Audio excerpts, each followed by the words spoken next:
Okay, so we have over here, I don't know where they are, I can't really find them in here, but there's about 3 squirrels.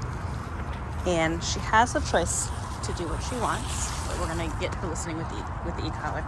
Cali, good job. The e-collar's in here. It's there for backup, and I want to use it if I absolutely need it.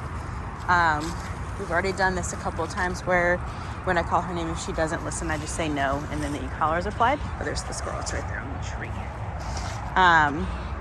So I gave her a chance to respond. So I hear, Cali, out, come, yes, good girl, very nice. So she knows that there's a potential consequence, an unwanted consequence, if you will. So I want, if I can, to get her to listen to that, help her make better choices. The e-collar is just there as a backup. Sorry, come on, Cali, good girl. But she knows her choices, and if she makes the one that I don't like, there are so many squirrels out today, then I will punish the behavior with e-collar correction. And if she does listen, then I will reward her. Out. Very good. Good girl. They're everywhere here. And I don't mind her like looking and seeing squirrels and all that stuff. Like, that's fine. It's when she gets fixated that we don't like that, because usually what happens is excuse me, we get a little bit of trigger stacking, right? Where she gets herself super worked up and we can't get her back down under threshold. Okay, go ahead, girl. Because this place, we're at Bryant Park, because this place is always saturated with the squirrels, I'm just keeping this on here.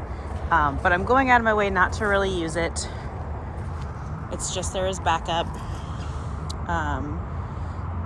If she doesn't listen right away and she's moving away from me, I'll just kind of follow along so that I can keep slack in here.